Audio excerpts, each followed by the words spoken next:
I read the thing that you sent Professor Radich over there, Yeah. the myth of romantic love. And one of the things you were talking about a lot about like love and happiness.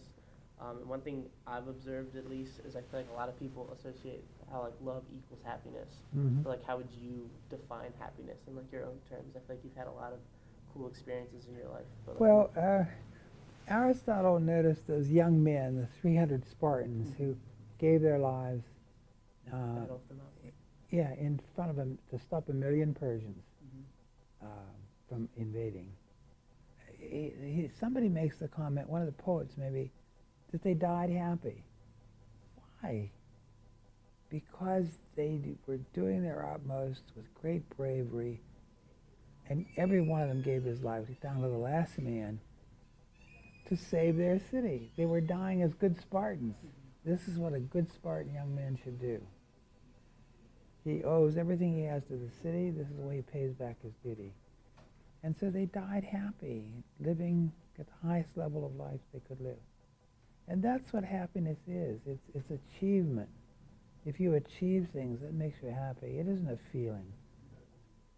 You know, if you, in marriage, if you gain some victories over yourself and come to see the point of view of your spouse more than you did or something like that, that's an achievement, and that makes both of you happy.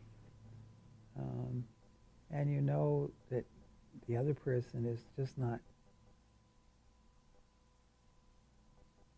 in love with love, feelings of the day I really knew my wife loved me, she promised at Christmas time to pack my bags for me when I went on trips for half the year. Mm-hmm. Now, we both dreaded packing. We're both perfectionists and just dreaded making a mistake and leaving something out. She never did it, but the mere thought I thought was so wonderful. That's true love.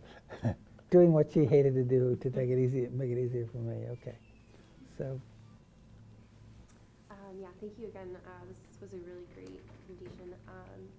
One of the things that I was thinking about, you've had a lot of experience in different roles in your life, and I was kind of just curious, like, which title has been like the most influential in your life. well, I liked very much the role of ambassador and in a new area, human rights. And Reagan was going to adopt that as the big motif of his presidency, foreign policy, the spread of democracies and the protection of human rights. And he said to me once, look, your family and my family came to this country because their rights were not respected where they were. And there's no way Americans cannot be in favor of rights. It's what we're all about. That's what our wealth comes from, our ability to be what we want to be comes from, our dignity comes from it. But he needed to have this articulated, and he needed somebody in Geneva to argue for it.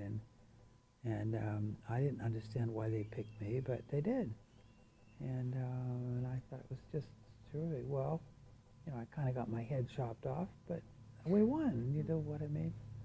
And the prizes that Professor Radich mentioned from Presidents Havel and the President of Slovakia and the President of Poland were for that service, defending their rights when nobody else would. And, you know, so I think I enjoyed that most, but it was the hardest. It was the hardest by far. I made a lot of mistakes, said a lot of things wrong. I'm not an experienced diplomat, but we got the main points across, and we got some. The most important thing we did is we got some people out of jail. You know, you can write papers and give speeches, and what does that mean? But there are real people around the world who are out of prison because of things I said. That's the most wonderful thing in the world. And so. And my last question, I was just wondering if you could talk about just kind of being friends with Pope John Paul. I mean, he was such an influential person, and especially in the eyes of almost everyone. Like, we are the Catholic University of America. Like, Yeah. just kind of talking about that. Like, you knew him personally. Like, what was he like? Yeah. Like, Well, he had a very close tie to this university. It was through this university that he became known to the other American cardinals, who became an important group at the conclave,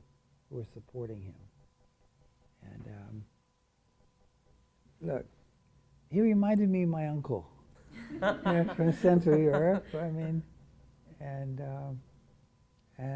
he's having dinner with him. He had Polish nuns making the dinners, and they were the kind of dinners my grandmother would serve.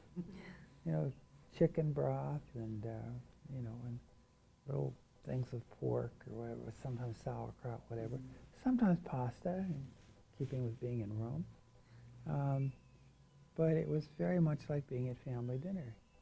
And his eyes twinkled. He had blue eyes like St. Nicholas, and they just twinkled and merry. He loved jokes. He should always come prepared with a joke to tell. And he collected them. And there'd be one witticism or comment after the other. I remember once I told him, I said, one of my favorite things the Pope ever said is somebody asked Pope John the 23rd, how many people work in the Vatican? And he hesitated, and then he replied, about half. So when I said that, the Pope had two secretaries at opposite ends of the table, and each one pointed to the other guy. So anyway, that's the way he ran the table. And yet he always wanted to know ideas. You should come with a big topic to discuss. I remember him asking me once he came back from Peru, and his secretary asked me, what would you do to help people move out of poverty there? It was so awful. And, I'm feeling a surge of power come to my fingertips. And I said, I'd do 3 things. And he didn't believe me, but I think they all have made a certain sort of sense. And they are to make it possible to incorporate businesses cheaply and easily, because small business is the best road out of poverty. Second, make it possible to borrow money cheaply, because you can't start a business unless you borrow some money. What else are you going to make machinery with, or get the goods with, or pay the first salaries with? So lending is the mother's milk of business. And third, put your money in the education of your children. Get them all through school, and make it focus of the schools on invention and discovery, because that's where the wealth is. And that's the most important social program. It forms social capital. Your greatest resource is in your people, and help them become all they can become. That's the way out of poverty. Okay. But I think it's pretty simple. It's too simple, too direct, but it works. So, anyways. Thank you. Ambassador Novak, thank you. Thanks a lot, buddy. Appreciate it. Thanks for preparing. Thank you so much. Tell me your names again. Beth, and this is Christian. Christian Sapienza. Yes, I like that last name, Sapienza. Wisdom. That's really great. And your last name again? Belanger.